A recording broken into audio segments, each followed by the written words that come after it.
हेमंत सोरेन के नेतृत्व में जो सरकार चल रही है, तो ये 2 साल तो जिस प्रकार से करप्शन की उस सीमा को तोड़ दी जिसकी हम सब लोग कभी सोचते भी नहीं थे, कल्पना भी नहीं करते थे। भाई सत्ता में बैठे हुए लोग कोयला चोरी करवाएंगे, सत्ता में बैठे हुए लोग बालू चोरी करवाएंगे, सत्ता में बैठे हुए लोग लोहा चोरी कराएंगे, सत्ता में बैठे हुए लोग ज़मीन कब्जा करके लोग बिछवाएंगे। सत्ता में बैठे हुए लोग गड़बड़ कैसे होता है, जैसे आजकल साड़ी धोती बांट रहा है। लॉ एंड ऑर्डर और इस प्रकार से भ्रष्टाचार चरम पर पहुंच जाएगी। क्योंकि अब तो हर साल लोग बोलते हैं कि ट्रांसफ़र पोस्टिंग में पैसे लगते हैं, बिना पैसे से कोई ट्रांसफ़र पोस्टिंग ही नहीं होता है। और उसमें भी कोई गारंटी नहीं रहता है कितना दिन रहेंगे। मैंने एक प्रकार से उसमें भी हर 6 महीना में रिचार्ज करना होता है, या कोई और मालदार पार्टी मिल गया उससे अधिक पैसा देने वाला, तो उनको हटा करके फिर दूसरों को पदस्थापित करना। देखिए, मैं तो कहूँगा कि पहले सरकार को अपनी विभाग में तो सुनिश्चित करनी चाहिए ना, और जहाँ इनका काम चलता है वहाँ तो कुछ बोलते नहीं हैं। हम तो अभी पाकुड़ गए थे, वहाँ एक पाचोवाड़ा कोल माइंस है, और उस कोल माइंस में लोगों ने तो यहाँ तक बताया कि सरकार में जो बैठे हुए लोग महत्वपूर्ण लोग हैं, उन लोगों की वहाँ पे लोडर वगैरह चलती है। लड़के लोग मिले, बताए लोगों ने हमें, तो यहाँ तक लोग बताया कि भाई क्वेश्चन पेपर पहले लीक हो गया था। अब तो यहाँ तक चर्चाएं होने लगी, 1 करोड़ से अधिक रुपयों के लेन देन की अभी बातें चलने लगी इस प्रकार से। तो कहाँ ये नौकरी दे पाएंगे? भाई हम कह रहे हैं कि अगर वो रिज़ल्ट सही था तो MR सीट अभी तक उन्होंने साथ साथ उसको जारी करना चाहिए, क्यों नहीं जारी किया? आप तो उन सारी चीज़ों को बता नहीं रहे, दिखा नहीं रहे, तो इसे साफ लगता है कि मामला गड़बड़ है, दाल में काला है। नमस्कार, सोशल संवाद में स्वागत है। मैं शशि भूषण। आज हमारे साथ प्रतिपक्ष के झारखंड विधानसभा के नेता श्री बाबूलाल मरांडी जी हैं, और उनसे हम बात करेंगे वो लगातार जो है राज्य सरकार की नीतियों को लेकर, वो बेरोजगारी का मुद्दा हो या नियुक्तियों को लेकर या कानून व्यवस्था को लेकर लगातार सवाल उठाते रहते हैं। आज उनसे हम बातचीत करेंगे और पूछेंगे। सर, सबसे पहले बातचीत करने के लिए स्वागत है। और आज कृषि कानून जो है संसद के अंदर, लोकसभा के अंदर जो है वो रद्द करने की प्रक्रिया शुरू हो गई और राज्यसभा में अब गई उस पर, लेकिन इसके बाद भी जो गतिरोध है वो खत्म नहीं हो रहा है किसानों और सरकार के बीच में। उस पर क्या आपकी राय? देखिए, यह पहली दफ़ा हम देख रहे हैं, जो लोग आंदोलन कर रहे थे उनके एक ही मांग थी कि भाई तीनों कृषि कानून को सरकार वापस ले, जबकि वो भी बिल्कुल गलत थी उनकी डिमांड। चूँकि डेमोक्रेसी में कोई भी इस प्रकार की डिमांड नहीं रख सकता है, क्योंकि डेमोक्रेसी में सरकार जनता के द्वारा चुनी जाती है, और जब सरकार बनती है तो फिर वो अपने कार्यक्रम होते हैं उसको वो लागू करती है। अगर आपको विरोध नहीं है तो आप देशव्यापी उसका विरोध कर सकते हैं, और जब आपको अवसर मिले उस समय आप उस कानून को हटा दीजिए। लेकिन पहली दफ़ा इसको कह सकते हैं अनडेमोक्रेटिक डिमांड, और दिल्ली के सीमा में और फिर लाल किला पर जिस प्रकार से लोगों ने हंगामा किया था, और उसके बाद भी देश के प्रधानमंत्री ने जब देखा कि लंबी समय तक कुछ लोग धरना पर बैठे हुए उठ नहीं रहे हैं, लोगों को भी समस्या हो रही है, तब देश के प्रधानमंत्री ने, जिस दिन गुरु नानक जयंती गुरु पर्व थे, उस दिन उन्होंने प्रातःकाल देश की जनता को उन्होंने संबोधित किया, और उन्होंने कहा कि भाई हम किसानों के हित के कानून बनाए थे, देश हित के कानून बनाए थे, और ख़ास करके उन छोटे किसानों के हित को ध्यान में रख करके कानून बनाए थे। और उन्होंने यहाँ तक कहा कि लगता है कि हमारी कुछ तपस्या में कमी रह गई, इसलिए कुछ किसानों को हम नहीं समझा पाए। जैसे ही पार्लियामेंट शुरू होगी हम ये तीनों कृषि बिल को वापस लेंगे, उसको रिपील करेंगे। और आज जैसे ही हाउस शुरू हुआ तो आज उन्होंने रिपील किया, और आज तो देख करके और आश्चर्य लगा। कांग्रेस पार्टी के लोग गांधी प्रतिमा के सामने बैनर लेकर के लोग खड़े थे कानून को वापस करने के लिए, रिपील करने के। भाई इससे और क्या हास्यास्पद हो सकता है? देश के प्रधानमंत्री ने गुरु पर्व के दिन उन्होंने घोषणा की और कैबिनेट से भी मंजूरी हुई और इसके बाद भी वो डिमांड कर रहे हैं। मैंने किस प्रकार की पॉलिटिक्स कर रहे हैं अपोजिशन, और ख़ास करके जो बड़ी अपोजिशन पॉलिटिकल पार्टी है कांग्रेस पार्टी, लगता है कि मानसिक रूप से भी एक प्रकार से क्या कहते हैं उसको, हम लोग देहात में लोग कहते हैं ना, पैदल हो गए हैं लोग। और दूसरा मुझे लगता है क्या है कि भाई लोग क्या सोचते हैं कि भाई अगर आपको जिसका विरोध है तो ये लोगों ने एक प्रकार से मान लिया है कि देश की जनता अब हमको वापस लाने वाली नहीं है, तो कुछ से कुछ करते रहो। नहीं, आपसे ये पूछना था, कृषि कानून जो रद्द हुए, क्या वो सच किसानों के हित में थे या दिक्कत थी? नहीं, कृषि कानून तो किसानों के हित में थे, इसलिए बार बार कहा गया ना कि भाई आप बताओ ना कौन सा क्लोज है जिसमें आपको लगता है किसानों के हित में। किसी ने कोई बता नहीं पाया आज तक। लेकिन वो एमएसपी की गारंटी मांग रहे थे हम करके एमएसपी गारंटी की जहाँ तक सवाल है वो तो कानून बनाने की है। तो कानून बनाने का तो एक प्रोसीड्योर होती है, ऐसा कोई थोड़े होता है कि किसी पार्लियामेंट में जा कर के बिल ले आया तुरंत बना देगा। भाई उसमें से इतनी बड़ी बजट, हमने तो किसी एक्सपर्ट का हम एक दिन सुन रहे थे, अगर एमएसपी कानूनी रूप दे देगी तो किसानों को कितना लाभ होगा नहीं होगा वो तो और बहस की बात है। लेकिन भारत की जो खजाना से 17 लाख करोड़ रुपया जाएगी, यानी अन्य जो डेवलपमेंट का काम पूरी तरह से रुक जाएगा। चलिए अब झारखंड की तरफ लौटते हैं सर। अभी 21 वर्ष हो गए और 15 अभी कुछ ही दिन पहले हम लोगों ने 21 वर्ष की स्थापना दिवस मनाया था और आप शुरुआती मुख्यमंत्री थे। क्या जिन उद्देश्यों को लेकर झारखंड अलग हुआ था उस पर कहाँ तक हम पहुँचे हैं या कहीं कमी रह गई? देखिए, कमी तो सतत रहती है, क्योंकि कमी सतत इसलिए रहती है कि भाई आवश्यकताएं समय के साथ बदलते भी रहती है और बढ़ती भी जाती है आवश्यकताएं। इसलिए कमी की कहिएगा तो कभी पूरी हो गया ऐसा कुछ नहीं है, क्योंकि वो तो एक प्रकार से प्रक्रिया होती है। लेकिन मैं ये कह रहा था कि जैसे राज्य बना और राज्य बनने के बाद 21 साल हुआ, तो 21 वर्षों में विकास नहीं हुआ ऐसा नहीं, 21 वर्षों में काफ़ी कुछ हुआ है। सड़कें बनी है, कई यूनिवर्सिटी भी बना है, कई शिक्षण संस्थान भी खुले हैं, कई मेडिकल कॉलेज खुल गए, 3 नए मेडिकल कॉलेज, एम्स भी खुले झारखंड में। तो मैं कह रहा था कि इस प्रकार के कई काम हुए, बिजली भी गाँव तक पहुँच गई है।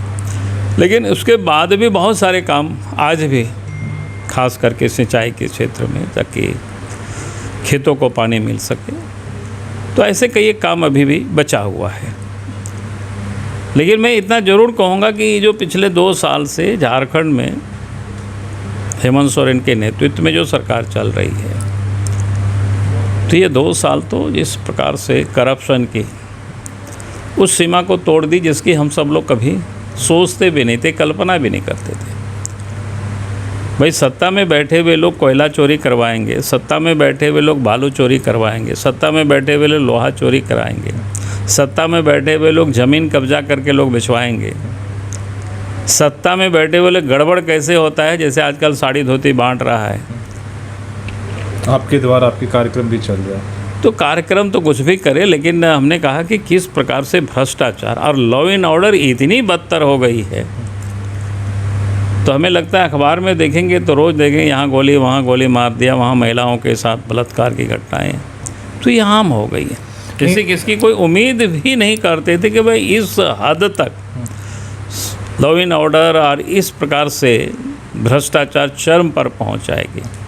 क्योंकि अब तो हर साल लोग बोलते हैं भाई ट्रांसफ़र पोस्टिंग में पैसे लगते हैं, बिना पैसे से कोई ट्रांसफ़र पोस्टिंग ही नहीं होता है, और उसमें भी कोई गारंटी नहीं रहता है कितना दिन रहेंगे। मैंने एक प्रकार से उसमें भी हर 6 महीना में रिचार्ज करना होता है, या कोई और मालदार पार्टी मिल गया उससे अधिक पैसा देने वाला, तो उनको हटा करके फिर दूसरों को पदस्थापित करना। तो ये बिल्कुल जिसको कह सकते हैं 2 वर्षों में करप्शन की कहानी इस प्रकार व्याप्त हो गई। कहीं भी आप जाएंगे, किसी से भी पूछेंगे, कहीं भी कोई काम सुगमता से अब हो नहीं रहा है। सर, कानून व्यवस्था की बात किया, नियुक्तियों को लेकर मुख्यमंत्री ने कहा था कि नियुक्तियों का बरस रहा, और आपका ही मतलब आपने लिखा एक नियुक्तियों का सपना दिखा, छात्रों पर लाठियां बरसाने वाली सरकार अपने कुकर्मों पर पर्दा डालने की कोशिश कर रही है। राज्य की युवा और जनता इस झूठी और निकम्मी सरकार का सच जान चुकी है। तो सरकार तो बोल रही है कि हम नियुक्तियाँ लेकर आ रहे हैं। नहीं, वही कह रहा हूँ ना, पहले उन्होंने कहा था कि ये साल नियुक्ति का वर्ष रहेगा, तो बाकी नियुक्ति तो हुई क्या हुई आप सबको पता है। यूपीएससी की परीक्षा तो उन्होंने कराई थी। वही मैं कह रहा था कि और बाकी जो लोग पहले से नियुक्त थे उन सारे लोगों को भी किस प्रकार से बार बार देखे कि सहायक पुलिस धरना पर बैठ रहे, महीनों दिन तक रहे, पहले उनके ऊपर डंडा चलाए, फिर अभी वो हटे हैं। और अभी जिस जीपीएससी के बारे में आप चर्चा कर रहे हैं, तो मैं कहूँगा कि जीपीएससी तो पहले ही जब प्रीलिमिनरी एग्ज़ाम हो रहे थे उसी में ही गड़बड़ी साफ उजागर हुआ। अब साफ कैसे, आप देखें, पहले तो सीरियल बच्चे पास किए हैं कुछ जगहों पर, साहेबगंज और क्या कहते हैं ये लाहौर दग्गा सेंटर से, और कई सेंटर से किस प्रकार से पास किए होंगे। रूम के कई बच्चे आ गए। हाँ, वही मैं कह रहा हूँ। Serial number. और उसके बाद आज भी जो उन्होंने रिज़ल्ट दिया है, जो कम नंबर लाया है वो बच्चे पास कर गया, अधिक नंबर लाया वो बच्चे फेल कर गया। और जब चेयरमैन से लोग मिलते हैं तो बाएं दाएं वो बात करने लगते हैं, इधर से उधर बात करने लगते हैं। चेयरमैन ने तो कहा था कि मेरी चेहरे की तरफ देखिए, मुस्कुराहट को देखिए। अरे मुस्कुराहट देख करके क्या करेंगे, उनके सारे जवाब मिल जाएंगे। आपने वो बयान सुना होगा 2 दिन पहले। वही मैं कह रहा हूँ ना कि तो जिस व्यक्ति के ऊपर शुरू से ही हमें तो जानकारी मिली टाटा में उनके आर्थिक गड़बड़ी का केस चल रहा है, तो जिस व्यक्ति के ऊपर आर्थिक गड़बड़ी का आरोप हो, जिस व्यक्ति की राज्य के प्रति और काम के प्रति कोई कमिटमेंट नहीं हो, हर हमेशा देखे कि वो तो 2014 में तो हमें उनको चुनाव लड़ाए थे रांची से, बाद में फिर भाग करके इधर से उधर, और अचानक देखे हेमंत सोरेन की सरकार बनी तो उनको जीपीएससी के चेयरमैन बनाए। हमने तो उसी समय कई मित्रों को कहा, हमने कहा कि जीपीएससी तो डूबा। और आप तो जब ये रिज़ल्ट आने के बाद लड़के लोग मिले, बताए लोगों ने, हमें तो यहाँ तक लोग बताया कि भाई क्वेश्चन पेपर पहले लीक हो गया था। अब तो यहाँ तक चर्चाएं होने लगी, 1 करोड़ से अधिक रुपयों के लेन देन की अभी बातें चलने लगी इस प्रकार से। तो कहाँ ये नौकरी दे पाएंगे भाई। हम कह रहे हैं कि अगर वो रिज़ल्ट सही था तो एमआर सीट अभी तक उन्होंने साथ साथ उसको जारी करना चाहिए, क्यों नहीं जारी किया। वो एमआर सीट जो होती है करना चाहिए, हर बच्चों को पता होना चाहिए था कि हमने कितना लिखा, कितना हमको आया, नंबर कितना आया। आप तो उन सारी चीज़ों को बता नहीं रहे, दिखा नहीं रहे, तो इसे साफ लगता है कि मामला गड़बड़ है, दाल में काला है।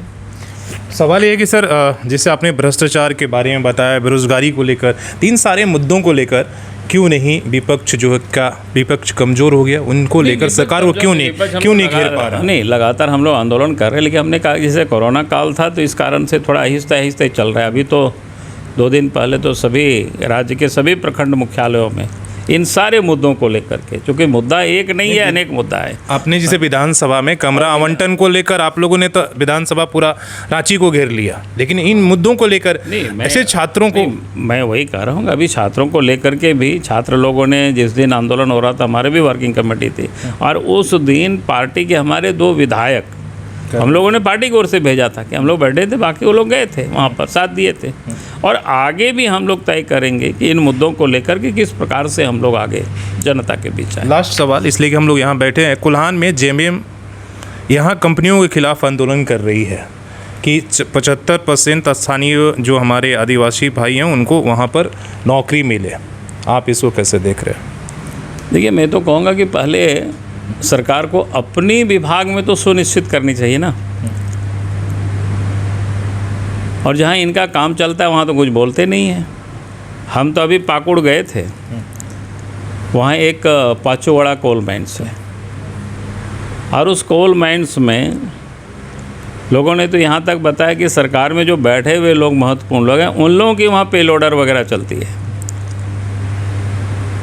और वहाँ 50% से क्या कहते हैं 75% करीब बाहर से ही आंध्रा या तमिलनाडु से मजदूर आकर के काम कर रहे हैं। एक दिन भी हेमंत सोरेन नहीं बोलते।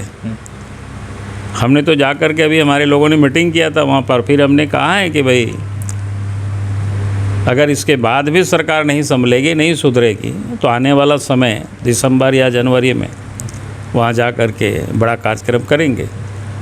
तो मैं ये कह रहा था कि ये सिर्फ दिखाने के लिए और पैसे कैसे वसूली हो इसके लिए ये सारे इनका प्रोपगंडा है और कुछ नहीं है। अरे कौन नहीं जानता है, यहाँ वो डैम का, ईचा डैम का विरोध करते हैं और इन्हीं के राज में नहर का टेंडर भी होता है और काम भी चलता है, पैसा भी निकलता है। आपके बगल में है ईचा डैम, जा कर के पता कर लीजिए उसका नहर का कब टेंडर हुआ और उस टेंडर में काम कब से चल रहा है, कितना पैसा निकला और उस समय कौन थे मुख्यमंत्री। तो ये ऐसे ही करता है, गेट जाम किया ताकि टाटा इनसे बात करे, टाटा कंपनी से पैसा मिले, बस यही तमाशा है इन लोगों का, और क्या है। हम तो चाहते हैं यहाँ के लोगों को नौकरी मिले, उसके लिए वो लड़े, उसमें कहाँ दिक्कत है। धरना की जरूरत है या कानून बनाने की जरूरत है? अरे उसके लिए हम धरना की ज़रूरत क्या है, तो सरकार है तो इनको बुला करके बात कर सकते थे एमडी से। तो ये तो दिखा रहे हैं, ये तो ताकि वसूली कैसे हो सके उसकी वो अपना पैतरा मार रहे हैं। सच तो यही है। हमने उन तमाम सवालों का जवाब लेने की कोशिश किया जो विपक्ष के नाते लगातार ये उठाते रहते हैं, और ख़ासकर जो बेरोज़गारी का मुद्दा है वो इसलिए कि इस राज्य के युवाओं के लिए सबसे बड़ा मुद्दा है, और किसी भी राज्य के लिए, इसलिए कि बेरोज़गारी अभी सबसे बड़ा मुद्दा है। उसको लेकर आप देख रहे हैं कि आए दिन जो है जो युवा है वो सड़कों पर है। सरकार किसी की भी हो तो कम से कम उन समस्या का समाधान होना चाहिए। अपने सहयोगी CS राममूर्ति के साथ मैं शशि भूषण, सोशल संवाद न्यूज़, झारखंड।